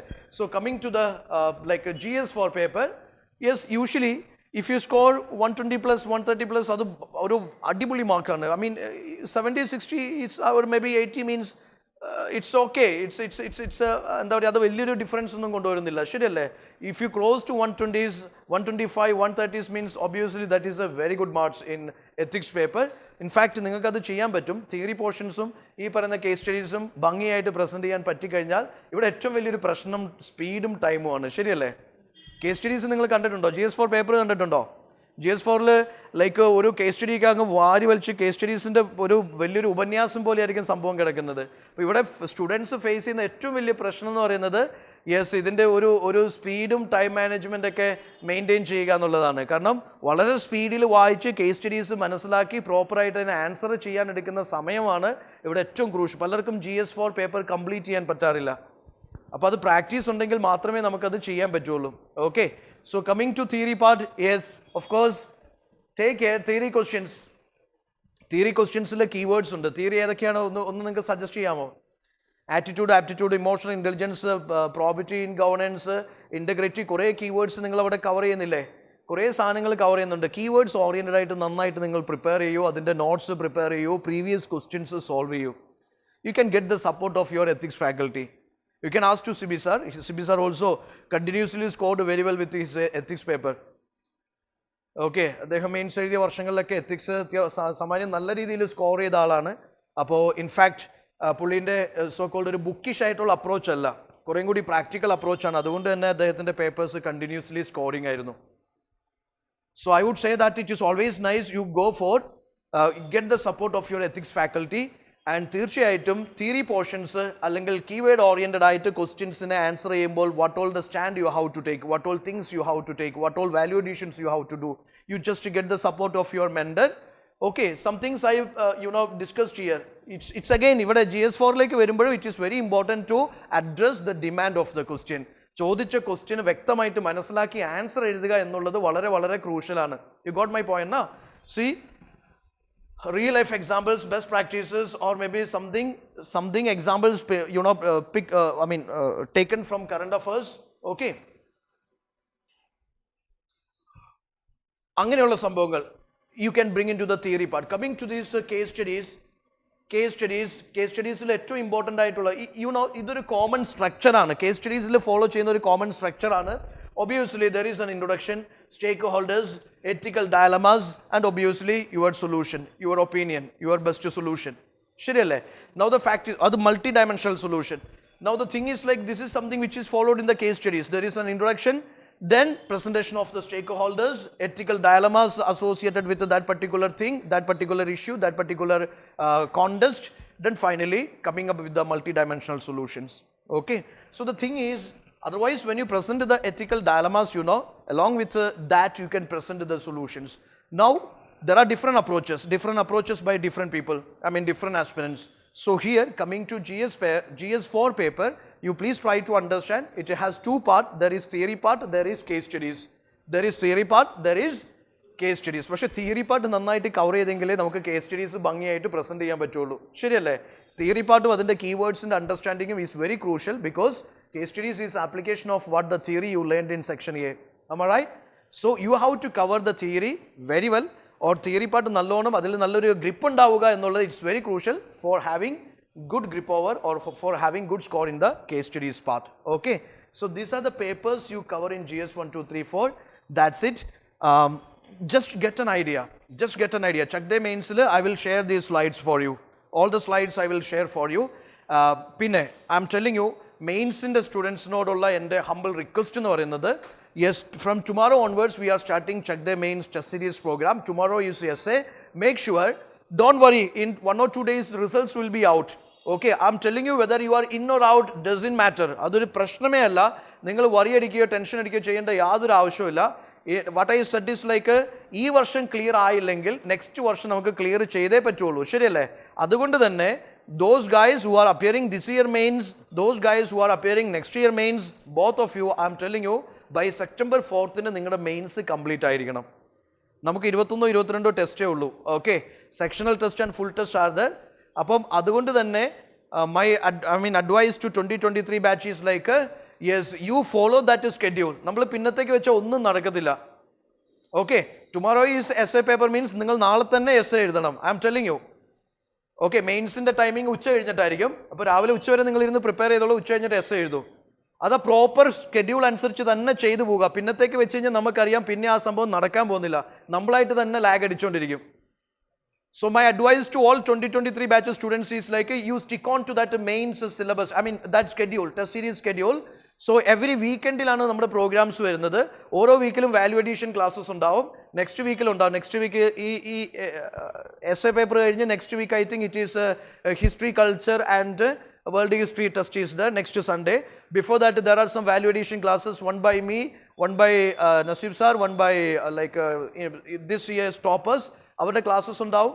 അപ്പോൾ അത് നിങ്ങൾ വാല്യൂ അഡീഷൻ ക്ലാസ്സസ് 1 മണിക്കൂറിൻ്റെയൊക്കെ സെഷൻ ഉണ്ടാവുള്ളൂ. അത് നിങ്ങൾ മസ്റ്റായിട്ട് അറ്റൻഡ് ചെയ്യണം. അതിന് ശേഷം പ്രോപ്പറായിട്ട് ആ ടെസ്റ്റുകൾ എഴുതണം. ടെസ്റ്റുകൾ ഒരിക്കലും നമ്മൾ പഠിച്ചു കഴിഞ്ഞിട്ട് പെർഫെക്ഷന് വേണ്ടി വെയിറ്റ് ചെയ്ത് കഴിഞ്ഞാൽ ഒരിക്കലും പെർഫെക്ഷൻ സംഭവിക്കത്തില്ല. ഓക്കെ, ഇംപെർഫെക്ഷനിൽ നിന്നാണ് പെർഫെക്ഷൻ ഉണ്ടാവുന്നത്. ഞാൻ എല്ലാം പഠിച്ച് കംപ്ലീറ്റ് ചെയ്തതിന് ശേഷം എഴുതാം എന്ന് വിചാരിച്ചു കഴിഞ്ഞാൽ ഓട്ടോമാറ്റിക്കലി നമ്മൾ ഡിലേ ആവും. സാധാരണ എന്താ സംഭവിക്കുക, ഇൻ കേസ് നമ്മൾ ഈ വർഷം ക്ലിയർ ആയില്ലെങ്കിൽ സെപ്റ്റംബർ കഴിഞ്ഞ് ഒക്ടോബറിലേക്ക് വരുമ്പോഴത്തേക്കും നമ്മൾ വിചാരിക്കുന്നത് ഇതെല്ലാം പഠിച്ചു കഴിഞ്ഞിട്ട് എഴുതാമെന്ന് വിചാരിക്കും. ഒക്ടോബറിലേക്ക് വരുമ്പോഴത്തേക്കും വീണ്ടും പ്രിലിംസിൻ്റെ ടെസ്റ്റ് സീരീസ് സ്റ്റാർട്ട് ചെയ്യാൻ നമ്മൾ അതിലേക്ക് പോകും. മെയിൻസ് അവിടെയും കോംപ്രമൈസ്ഡ് ആവും. അപ്പോൾ my advice to all of you, these 3.5 months, you know, by September 4 we will finish it off. Mains നമ്മൾ ഫിനിഷ് ചെയ്യും. അപ്പോൾ അതിൽ നിങ്ങൾ ടെസ്റ്റുകൾ മസ്റ്റായിട്ട് എഴുതണം. 20 ക്വസ്റ്റ്യൻസും അറിയില്ലെങ്കിൽ നിങ്ങൾക്ക് അറ്റ്ലീസ്റ്റ് ഒരു 15 ക്വസ്റ്റ്യൻസ് നന്നായിട്ട് ചെയ്യാൻ പറ്റും. അറിയില്ലാത്ത പ്രശ്നമല്ല. അതിന് ശേഷം ഡിസ്കഷൻസ് ഉണ്ടാവും, പേഴ്സണൽ മെൻറ്റർഷിപ്പ് ഉണ്ടാവും. അവിടെ നമുക്കത് ലൈക്ക് എന്ത് ചെയ്യാൻ പറ്റും, അത് ലൈക്ക് റെഡിയാക്കി കോമ്പൻസേറ്റ് ചെയ്യാൻ പറ്റും. അപ്പോൾ എല്ലാവരും especially 2023 batch students, all of you, ആ മെയിൻസിൻ്റെ ടെസ്റ്റ് സീരീസിൻ്റെ സ്കെഡ്യൂൾ അനുസരിച്ച് പ്രോപ്പറായിട്ട് നിങ്ങൾ എല്ലാ ടെസ്റ്റുകളും എടുക്കണം, മെൻറ്റർഷിപ്പ് എടുക്കണം. ഒരു കാരണവശാലും മെയിൻസ് കോംപ്രമൈസ്ഡ് ആവരുത്. കാരണം ഈ വർഷം നിങ്ങൾ മെയിൻസ് എഴുതുന്നുണ്ടെങ്കിൽ September 15th when mains start ചെയ്യുന്നതിന് മുമ്പായിട്ട് 2 ആഴ്ച മുമ്പായിട്ട് എല്ലാം ഫിനിഷ് ചെയ്യണം. ശരിയല്ലേ? എല്ലാ പേപ്പേഴ്സും പ്രാക്ടീസ് ചെയ്ത് ഫിനിഷ് ചെയ്യണം. ഇനി അടുത്ത വർഷമാണെങ്കിൽ ശരി, September 4th നിങ്ങളെല്ലാം ഫിനിഷ് ചെയ്തേ പറ്റുള്ളൂ. ഓക്കെ, ആൻഡ് ന്യൂ ബാച്ച് സ്റ്റുഡൻസിനോട് ഞാൻ പറയുന്നത്, നിങ്ങൾ മെയിൻസിൻ്റെ ടെസ്റ്റ് എഴുതണ്ട. കാരണം അതിനുള്ള കണ്ടന്റ് ആയിട്ടില്ലല്ലോ. Your class just started. നിങ്ങൾക്ക് ഓരോ ഇൻഡിവിജ്വൽ ഫാക്കൽറ്റി ക്ലാസ്സിൽ ഇൻഡിവിജ്വൽ ആൻസർ റൈറ്റിംഗ്സ് തരും. അത് പ്രോപ്പറായിട്ട് ചെയ്തു പോവുക. നിങ്ങൾക്ക് അടുത്ത സ്കെഡ്യൂൾ വരുമ്പോൾ അതിൽ മെയിൻസിൻ്റെ ടെസ്റ്റ് സീരീസ് ഫോളോ ചെയ്താൽ മതി. Okay, that's it. Thank you.